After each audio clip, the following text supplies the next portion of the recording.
messed that one up. What up, all you beautiful people? Welcome to Durable by Design. We're here.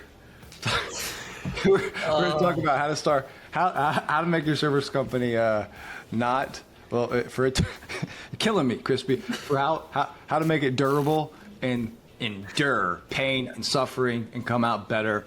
That's just called scale. We're doing a bit of a pivot. We're going to continue the series about why what's holding you back from scaling your service company, or as Crispy calls it, why service companies asking me questions Okay, sorry. No, all good. Yeah, why service companies suck. Okay, why service companies suck. I was actually, guys, I was reading his shirt. Take a second. Okay, you're good. So today we're going to do our ecosystem, our HubSpot ecosystem takeaways and reactions. Crispy, where should we start? First, give me your overall sentiment. If you were to take away, you're a partner. Let's go from the HubSpot partner perspective. We can't. If we have time, we'll do the app partners. We'll take that, which is a different take. But you're a HubSpot partner. You're leaving this HubSpot ecosystem. What are you leaving feeling? Like, how are you feeling after you hear this? Yeah, if I was a solutions partner, I would feel like there is an incredible emphasis on swimming up market and helping HubSpot swim up market. And so the big change to the tiering is a shock to how a lot of people will need to think about their GTM strategy. The way they source deals generally is going to change pretty massively. The way they rely upon HubSpot commission or like revenue from other sources is going to change massively, and just overall people are going to need to be more specific with the way they target certain markets or industries or niches as a whole, especially if you've built your entire agency around being a HubSpot solutions partner. Things are about to change massively.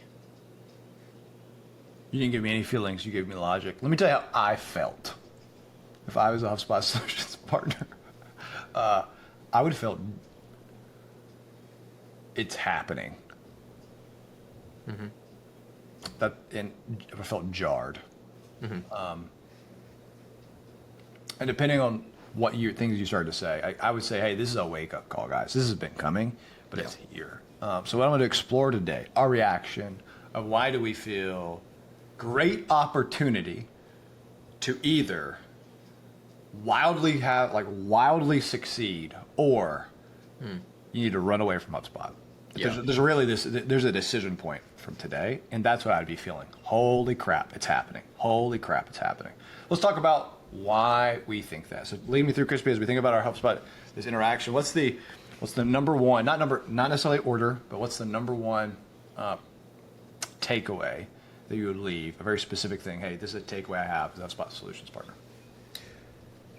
Where am I going to source deals from? How am I going to generate deals is one of the main things. And I think going back to the feelings aspect, I think this affects a lot of big partners more than others because they've built these relationships with like HubSpot direct sales teams or CSMs, stuff like that. And so those deals don't have the same level of quality in terms of how they're measured in the HubSpot partner program any longer. And so my big thought, if I was a partner in this stage, is wow, I now need to go and figure out where I'm generating areas for HubSpot instead of receiving areas from HubSpot. Okay, so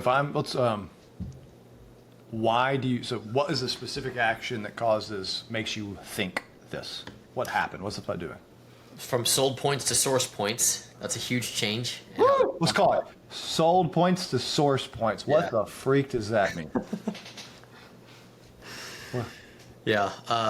So source points are now quantified to a higher level in the new tiering system with HubSpot in comparison to sold points before. So the previous model was in order to tier up in the HubSpot ecosystem, you'd have a certain combination of this amount of sold points, which were garnered from deals that you created and deals that you received, called DIFMs from HubSpot, and the accounts that you managed were tallied up into a points total as well.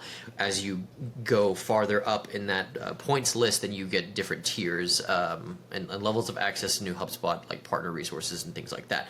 Now, it's being quantified differently because there's a lot of big partners, legacy partners that have had this, domination in the ecosystem over having like entire HubSpot direct sales teams, just funneling them those diff'em deals, which meant that they could just retain their elite status and keep that deal flow running.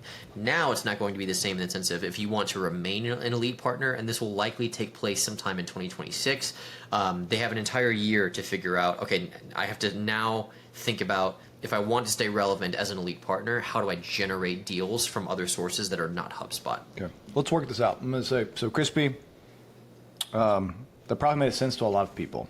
I'm going to break this down. So here's my response-wise is, if I have a new partner, I'm going to do, because you kind of did it like from the word legacy, these partners exist. If I'm a new partner, is HubSpot values more than anything else that you source HubSpot deals. HubSpot values more than anything else that you source HubSpot deals. Thus, they are no longer even acknowledging, really, I mean, there's technically yes, but really acknowledging that if you help close a HubSpot deal with a sales rep, that it adds to your tiering. Big freaking deal. Big freaking deal. So that means your relationship with reps now means less. Opportunity. Let me hear everybody. Everybody say like, opportunity means that your relationships mean less with HubSpot reps. Yeah. So if you're new, it don't matter no more. What matters is that you can source HubSpot deals. That will get you tiered. So that's like implication number one. Implication number two is the big partners that are elites have 1 year to change how they go to market. And this impacts everybody differently, and we don't know how it impacts. This impacts everyone differently. That because your diffums no longer apply to, so no, a butt tons of diffums were done. Like I know that because I've myself. That's part of how we were able to get to elite so quickly. Like it's a part of the one of the ways you do it. Is it no longer applies, which means they're going to have to reinvest into new relationships outside of the HubSpot ecosystem in order to start selling. And so implication number three, big opportunity for other partners to like take up space and get attention. It's the middle, like the big partners will have to reinvent how they go to market. And implication number three is there are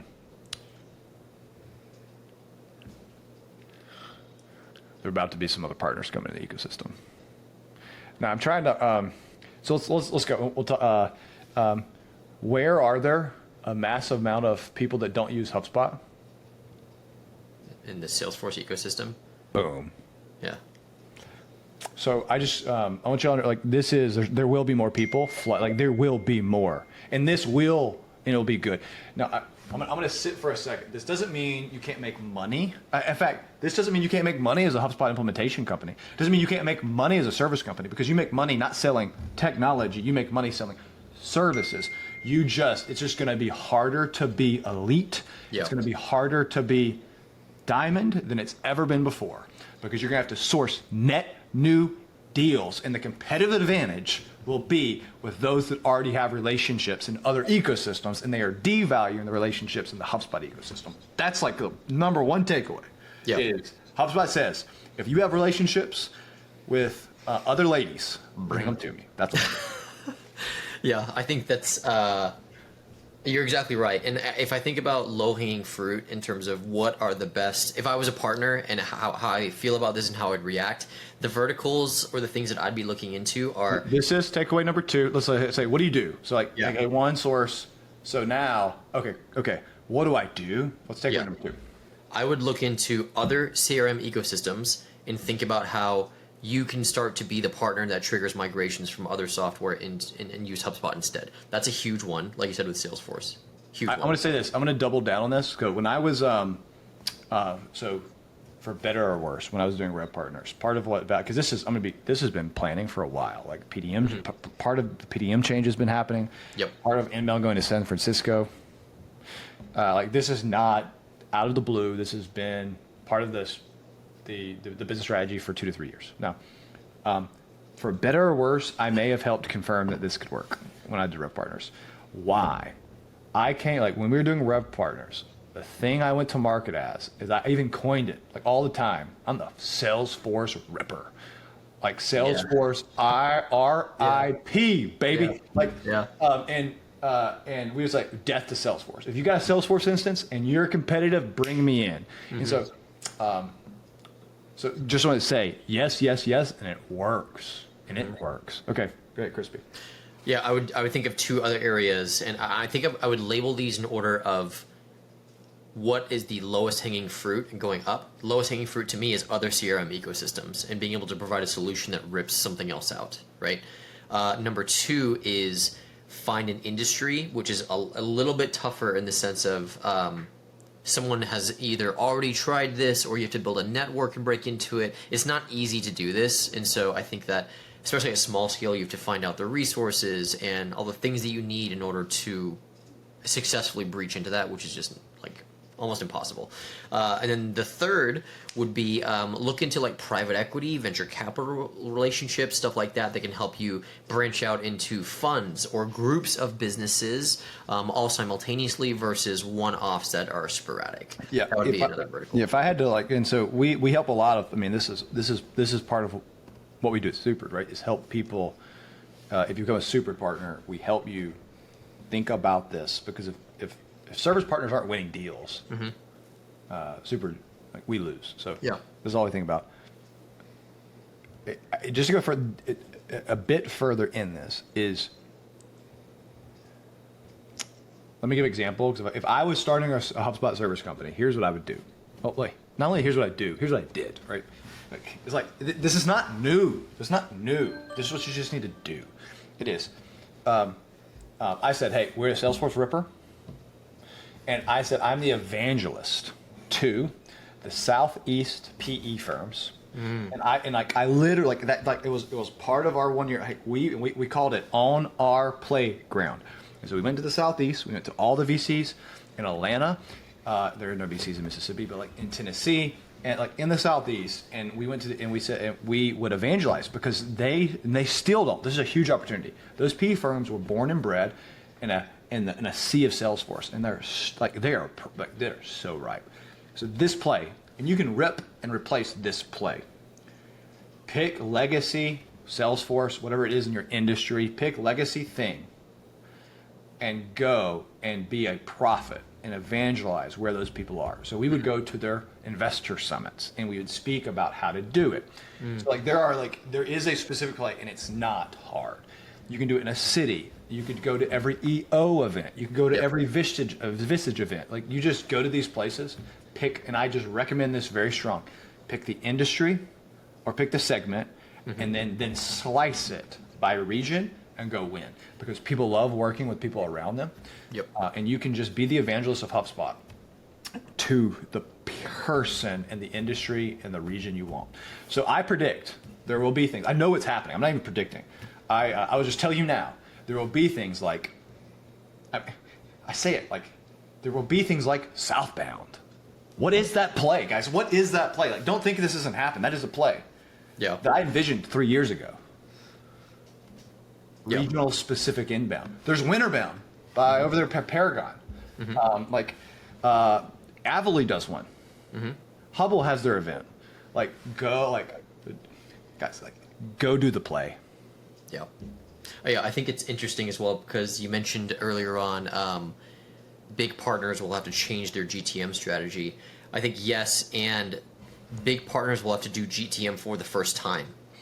There's a lot of partners that don't do GTM. I mean, there's a lot of elite partners that we don't really ever hear about just because they don't have a presence, because they just rely on those different deals and things like that. And I think this bodes so well for the future of like app partners that have relationships with solutions partners that have good partner programs, which there aren't a lot. But we're doing GTM with partners. We've been doing it for the past 3 months. The final stage in our channel program is GTM. Let's go to takeaway number 3 because you're getting to it. It is, in my opinion, and I think you're going there. It is HubSpot knows what they did. They just ripped out their go-to-market. Mm-hmm. And so what are they replacing it with?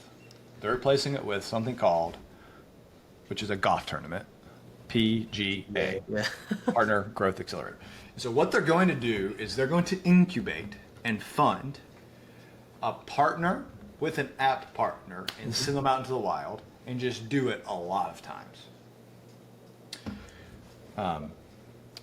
Okay, so that's actually a really freaking hard movement to do. So do you have advice? Like, how could someone net new, if you're going to say I just got put in with Webflow, and you're like, I don't even do websites. So how likely do you think is this to work, Crispy? Like, do you think it's going to work?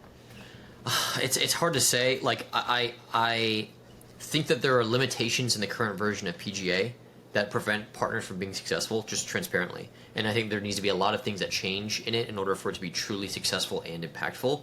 I'll say number two is this echoes the importance of being a tech-enabled service provider, and the need to be up to date with emerging technology in order to stay relevant. Because as technology evolves, business evolves, and if you are not staying relevant with all of the app partners in the ecosystem, especially if you build your business around HubSpot, you will be left behind. And so, two things is you need to be a tech-enabled service provider, number one.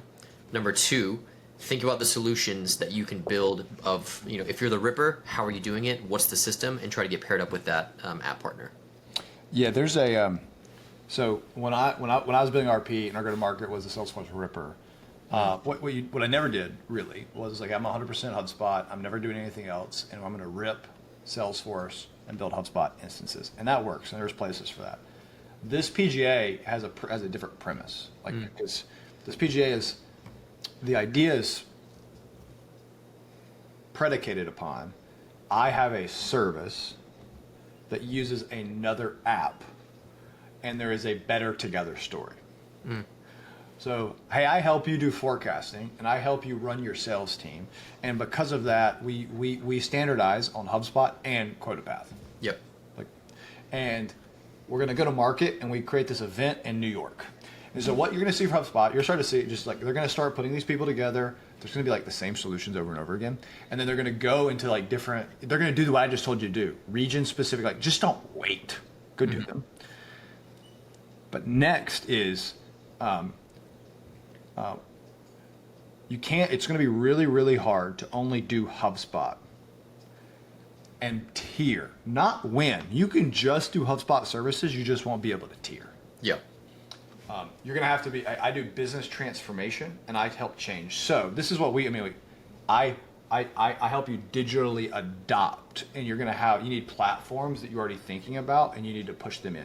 Who does a really good job of this? Not in the HubSpot ecosystem, that I would go look up. I love them. I see them everywhere. Their go-to-market is awesome. Copy it. Cold IQ. Love what they do. If I was built they have this like tool section. They grade every single tool. Every single one of them is an affiliate link. They have the preferred ones up top. And when they go to market, they say, here's our stack. Here's what we help you do. And like they're you can't be unashamed that you have an opinion. And what you're gonna like HubSpot, you cannot win as a agnostic, tool agnostic, solution agnostic. Like you're going to have opinions, and it has to have HubSpot in it. That's who's gonna win. I agree. Yeah, I mean, I think it echoes the importance. Like, if some people or businesses are not interested in tiering, you can survive, right? But you're not going to get the luxury of being part of PGA with HubSpot. You're not going to be brought into these $1 million enterprise deals, and like you want, like when I say like you want to be a 100 person, 150 or 200 person, you want to be that 20 million, $50 million, which there will be, guys. There will be, because they have these $1 million software deals. You will not get brought into it, and so you will not get brought into it. Yeah, agreed. And then you'll get gated behind accreditation. Yeah, all kinds of stuff. Yeah, I mean, it's the way to stay relevant is changing is the main thing that I learned from Ecosystem Kickoff, especially in the eyes of HubSpot. And I'm so curious on like Partner Day at Inbound this year on how that's going to. Ooh, yeah, you think you're gonna see a bunch of blue? I'm joking. Maybe, yeah. Okay, so I actually have two more takeaways just for time. is takeaway number 4 for me is I think I heard the word AI 188 times, period. And I have heard this done. I want everybody to hear it. You don't have to believe me. You can think most people think I'm crazy sometimes. When I was in 3 years ago, or 4 years ago, starting Rev Partners, you know what HubSpot, you know what I heard 188 times? CMS Hub. That's what I heard. 188 times. Yeah. I actually had my PDM say, if you don't sell websites, then you're not relevant to HubSpot. And they don't care. And I said, well, that's dumb. And I'm not going to do what you're asking me to do. So I just want to encourage people, because like the world of AI feels crazy. Is if you don't sell Breeze AI, it doesn't matter. It doesn't matter. Go find your niche. Go execute your play. Go find some software and solutions in a region-specific, industry-specific, or function-specific play, and go win. And if it doesn't have AI, that's okay. Yeah, I agree. It's just a point in time, guys. I actually mean that. Yeah, right? and I was talking to someone about this earlier today, actually, and they were like, "Should I be thinking about integrating AI into how I service customers?" And they talked about with Brian Halligan having a digital avatar of himself that has office hours, and I'm like, no. You should not do that. Oh, dude, I get so. I think you feel this way. Look, I'm going to call it right now. You can call them crazy. Salesforce just put out the quarterly report. I have a post going out. This will be like, they just put it out. They hire 2,000 humans, hire 2,000 people to sell AI agents, and it's not working. I want you, not that that's happening, not that it's not going to happen, but AI is going to transform the world. And one of the things it's going to do is going to make people want more humans. I don't care what you tell me. Like, I hate talking to bots. I hate cold calls. I hate cold emails. I hate cold DMs. Stop doing them. Yeah. It's going to make people want more human. And so do you need to do AI? I use so much AI. Mm-hmm. It doesn't mean I don't need to stop thinking about it and start doing good work. And the work you need to do will lead you to the software that you need. Stop worrying about, I need AI in my solution. No, you don't. You need to provide value, and you will be led to what you need. That's why I never sold enterprise Sales Hub, never, because it was always bad value for the person I was talking to. Now, did they upgrade to it eventually sometime? But I never sold it first. Just do good work, give value, and you will automatically lead to where you need to go. I agree, and I think it's funny because there's fad mentality around it, in my opinion, where they're like, oh, well, should I be an AI enabled service provider? It's like, you're not even a tech enabled service provider. You're jumping over this one to get over here. And it's like, it's a fucking giant waste of time. And it's just like, I think the use case we've talked about before, which is like, if I have to go and cancel a subscription and I have to go to a chatbot or whatever, I'm firing in customer service as my prompt 1,000 times before I talk to the fucking AI bot. I'm like, connect me to a person immediately. In a sales process, it's going to be the exact same thing. You're a bot. You're a bot. You're a bot. You're exactly. a bot. Exactly. Yeah. That's not. I don't think that's going to change. As long as humans are part of business, I don't think that's going to change. Yeah. Yeah. Now, there's some good things about it. I just want to hear. I'm not an AI skeptic. Like, I use a lot of AI. I'm a skeptic on the shallow interpretation of what people need to do. Do good work and you'll be led to the right outcomes.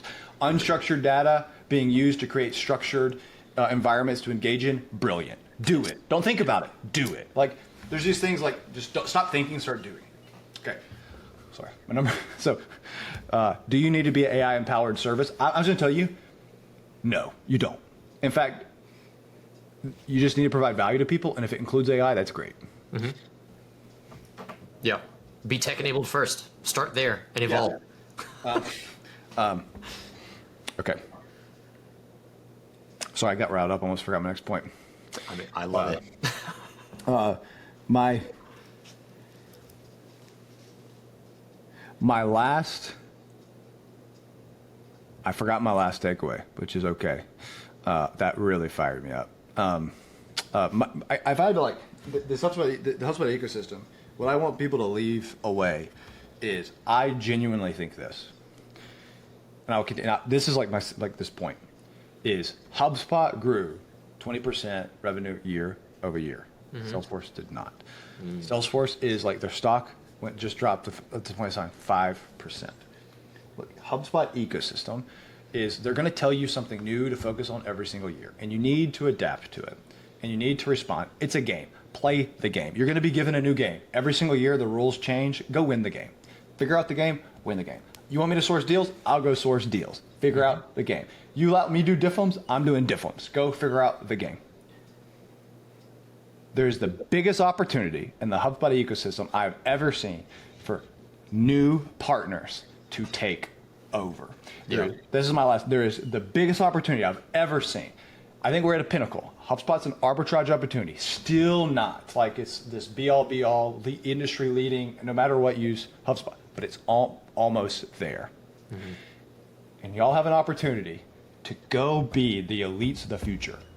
I believe it so much I started a company about it, guys. Like I just like it's not like I like Yeah. This is the time. Yep. It's yours to lose. Elites, it's yours to lose. Untiered, it's yours to lose. And I'm so excited about who's gonna win. Oh, I'm excited to see it. Oh, and someone asked me that today as well. They were like, "What are you most excited about for this year?" I said, "I'm most excited for two things.